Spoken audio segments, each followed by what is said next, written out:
नमो नमः। सुप्रभातम। आप सभी का स्वागत एवं अभिनंदन। मैं दीपा पांडे।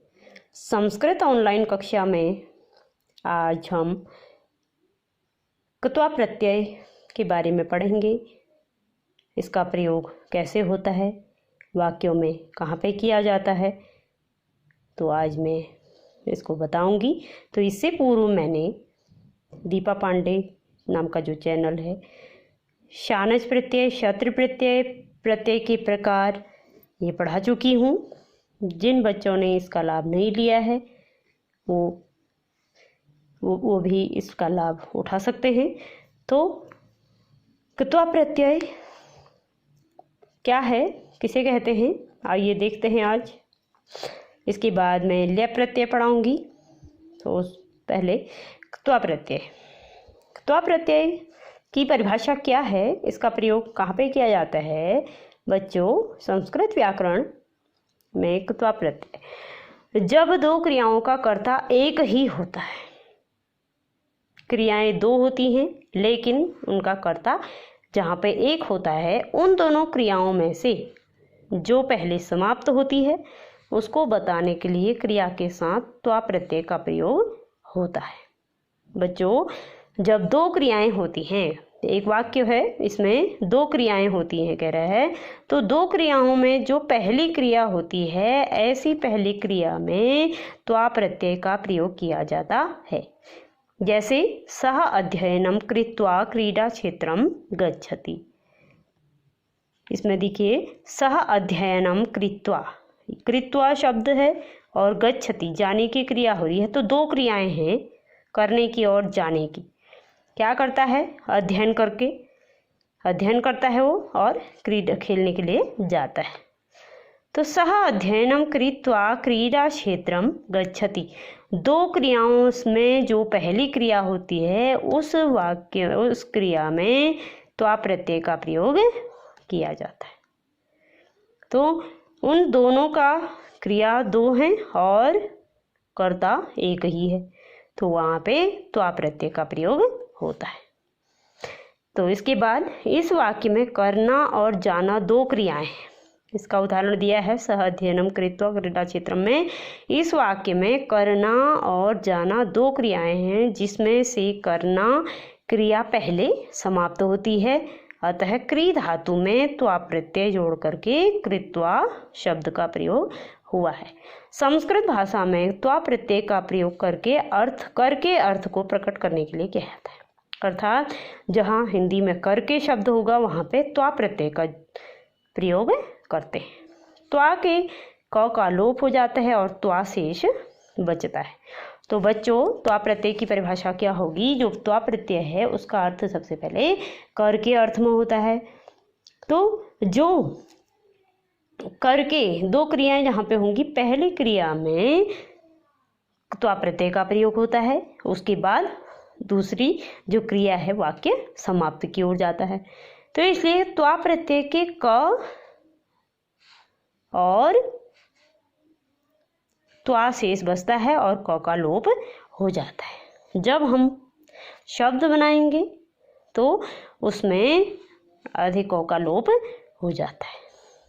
वैसे ही त्वा प्रत्यय के उदाहरण क्या क्या हैं, आइए देखते हैं कैसे आप समझ पाओगे कि कहाँ पे त्वा प्रत्यय का प्रयोग होगा। जिसके अंत में त्वा होगा तो वहाँ पे त्वा प्रत्यय आधा क आधा त वा प्रत्यय का प्रयोग होता है। क्रीधन त्वा कृत्वा, चल धन क्त्वा चलित्वा। तो त्वा प्रत्यय की इतने सारे उदाहरण हैं। कृत्वा, चलित्वा, खेलित्वा, कथित्वा, पठित्वा, हसित्वा, धावित्वा, रचयित्वा, दृष्ट्वा, पृष्ट्वा, नत्वा, दत्वा, ज्ञात्वा, पीत्वा, लिखित्वा, भूत्वा। तो इनको देखेंगे तो आपको समझ में आएगा कि त्वा प्रत्यय है। इनका अर्थ क्या हो जाएगा? करके, चल करके, खेल करके, कथित्वा कह करके, पढ़ करके, हसित्वा हंस करके, धावित्वा दौड़ करके, रचित्वा रचना करके, दृष्ट्वा देख करके, पूछ करके, झुक करके, दे करके, ज्ञात्वा जान करके, पीत्वा पी करके, लिखित्वा लिख करके, भूत्वा हो करके। तो कर के अर्थ को प्रकट करता है। तो बच्चों क्री धनकत्वा कृत्वा, चल धनकत्वा चलित्वा, खेल धनकत्वा खेलित्वा, कथ धनकत्वा कथयित्वा, पठ धनकत्वा पठित्वा, हस धनकत्वा हसित्वा, धाव धनकत्वा धावित्वा, रच धनकत्वा रचयित्वा, दृश धनकत्वा दृष्ट्वा, पृच्छ धनकत्वा पृष्ट्वा, नम धनकत्वा नत्वा, दा धनकत्वा दत्वा, ज्ञा धनकत्वा ज्ञात्वा, पा धनकत्वा पीत्वा, लिख धनकत्वा लिखित्वा, भू धनकत्वा भूत्वा। तो बच्चों कर के अर्थ में इनका प्रयोग किया जाएगा। तो आपको समझ में आ गया होगा कि क्त्वा प्रत्यय किसे कहते हैं। क्त्वा प्रत्यय जब दो क्रियाएं होती हैं, उनका कर्ता एक ही होता है, तो उन दोनों क्रियाओं में जो पहली क्रिया समाप्त होती है उस समाप्ति पर त्वा प्रत्यय का प्रयोग किया जाता है। तो त्वा प्रत्यय के उदाहरण आपको समझा दिया है।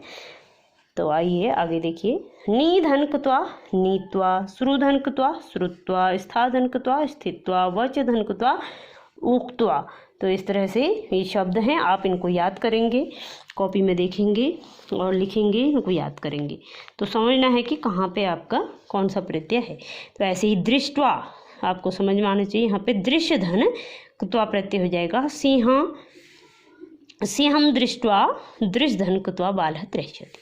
सा गीतम श्रुधन कृत्वा नृत्यति, श्रुधन कृत्वा माने श्रुत्वा सुन करके। रामः स्नादन कृत्वा वस्त्राणि धारयति, माने राम नहा करके स्नान करके वस्त्र को धारण करता है। स्नात्वा तो आपके पेपर में इस तरह से आता है, स्नात्वा दोनों तरह से पेपर में आते हैं। तो स्नाधन कृत्वा, इसमें स्नात्वा, श्रुधन कृत्वा श्रुत्वा, काश्मीरम गम धन कृत्वा गत्वा, वयम प्राकृतिकं सौंदर्यं द्रक्ष्यामः। श्रमिकः भूमिं खनधन कृत्वा विश्रामं करोति, खनित्वा खनधन कृत्वा खनित्वा। सः भोजनं खादित्वा पठति, वह भोजन करके भोजन को खाकर पढ़ती है, यानी कि खाने की क्रिया हो गई है, अब पढ़ती है। तो दो क्रियाएं जहाँ पे हैं और कर्ता एक ही है। दानशीलः धनं दत्वा मोदते, दाधन कृत्वा। रमेशः गत्वा फलानि आनयति, जा करके फल को लाता है। कौन? रमेशः गम धन कृत्वा गत्वा। तो बच्चों यहाँ पे आपने कृत्वा प्रत्यय के उदाहरण देखे। अब समझ में आ गया होगा कि दाधन कृत्वा में कौन सा प्रत्यय है, कृत्वा प्रत्यय। दत्वा में कौन सा प्रत्यय है, त्वा प्रत्यय। खादित्वा में त्वा प्रत्यय, खनित्वा में त्वा प्रत्यय, गत्वा में त्वा प्रत्यय, स्नात्वा में त्वा प्रत्यय, श्रुत्वा में क्त्वा प्रत्यय, दृष्ट्वा में क्त्वा प्रत्यय। तो इस तरह से आपने क्त्वा प्रत्यय पढ़ा। अब थोड़ा समझ में आ रहा होगा बच्चों। तो आप लोग इसे सुनेंगे, मेरी वीडियो को सब्सक्राइब करेंगे, ताकि आगे आने वाली जो मेरी वीडियो हैं आप अपनी स्क्रीन पे देख सकते हैं। तो इस तरह से क्त्वा प्रत्यय के उदाहरण आपने देखे और क्त्वा प्रत्यय के उदाहरण आपने सुने। तो आजकल मैं प्रत्यय पढ़ा रही हूँ, तो बच्चों प्रत्यय आप पढ़ रहे होंगे। तो आइए क्त्वा प्रत्यय को समाप्त करके आज मैं दूसरा प्रत्यय लेप प्रत्यय पढ़ाने जाती हूँ। तो लेप प्रत्यय है, एक क्त्वा प्रत्यय था और लेप प्रत्यय, दोनों का अर्थ करके ही होता है। लेकिन बच्चों जो लेप प्रत्यय है उसका अर्थ कर के अर्थ में तो होता है, लेकिन लेप प्रत्यय का प्रयोग कहाँ कहाँ पे होंगे उसके बारे में आज हम पढ़ेंगे। तो बच्चों संस्कृत भाषा में लेप प्रत्यय का प्रयोग भी क्त्वा प्रत्यय की तरह कर के अर्थ को प्रकट करने के लिए किया जाता है। लेप प्रत्यय का प्रयोग संस्कृत भाषा में कर के अर्थ को प्रकट करने के लिए किया जाता है। जिस तरह से क्त्वा प्रत्यय का प्रयोग था उसी प्रकार लेप प्रत्यय का भी प्रयोग होगा।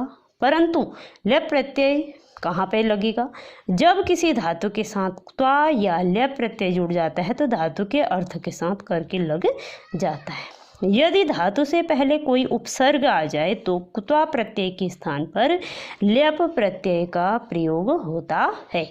बच्चों, ल्यप प्रत्यय का प्रयोग कहाँ पे होता है? जब धातु से पूर्व आ अव प्र कोई भी इतने जो संस्कृत में उपसर्ग हैं उनके पहले धातु से पूर्व जब उपसर्ग लगा होता है जिस शब्द में, वहाँ पे ल्यप प्रत्यय का प्रयोग किया जाता है।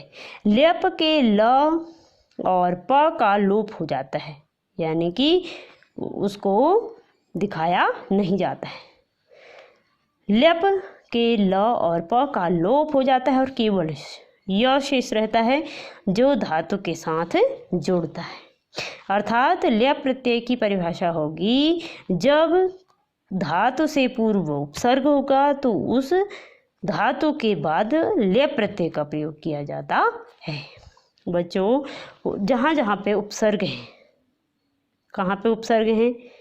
आ उपसर्ग है, प्र उपसर्ग, उप, उत, उप, प्र, सम, नी, वी। आपने संस्कृत में उपसर्ग पढ़े होंगे, 22 उपसर्ग होते हैं। तो इस तरह से आदाय में उपसर्ग हो जाएगा आ, दा धातु हो गई ल्यप प्रत्यय, अंत में य होगा तो आप समझ जाएंगे कि यहाँ पे ल्यप प्रत्यय है।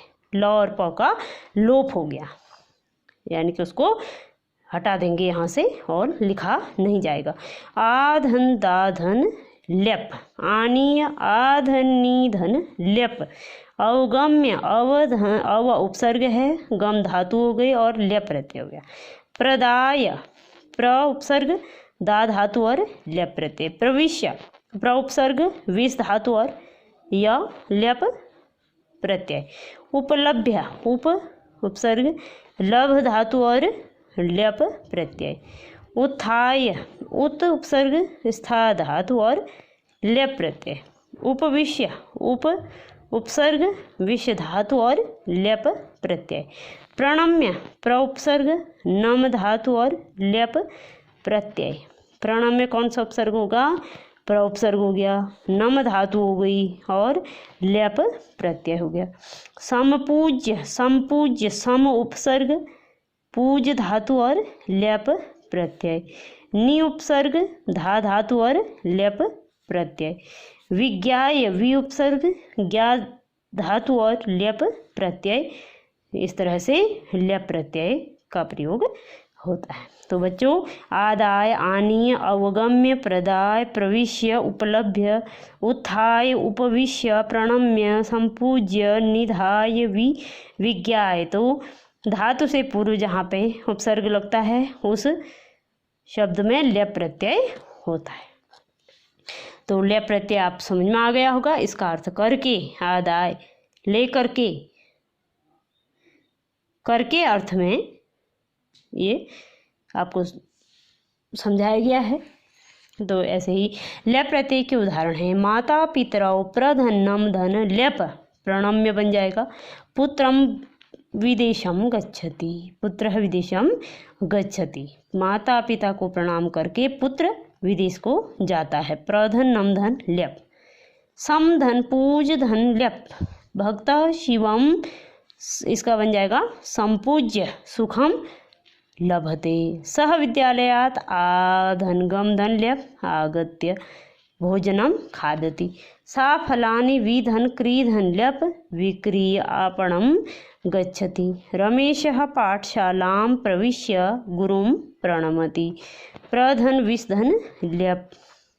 सह तत्रैव उपविश्य पठिष्यति। उप उपसर्ग, विष धातु और ल्यप प्रत्यय। तो ल्यप प्रत्यय के आपने उदाहरण पढ़े बच्चों। प्रणम्य, संपूज्य, आगत्य, विक्रीय, इन सब में ल्यप प्रत्यय है।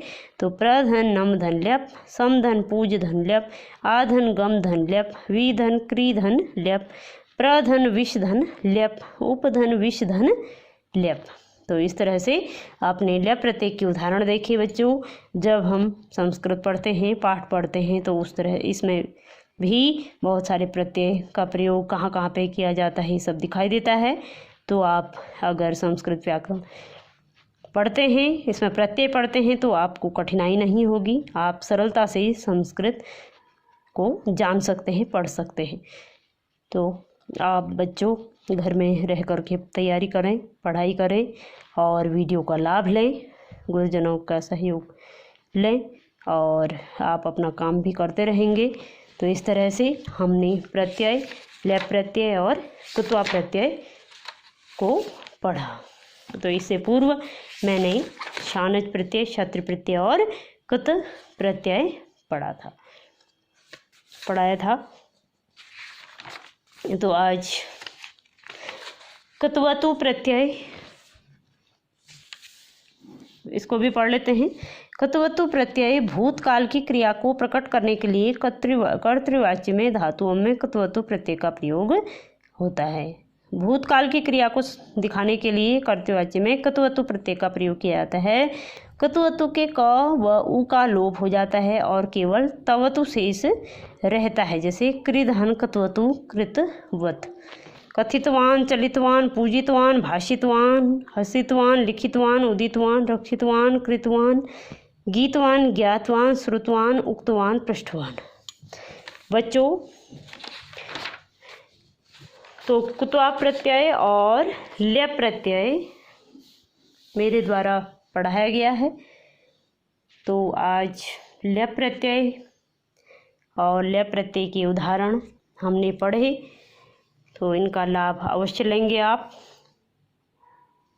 और इसके बाद में कुत्वतु प्रत्यय की एक अलग से वीडियो अपलोड करूंगी, आप उसे देखेंगे और समझेंगे।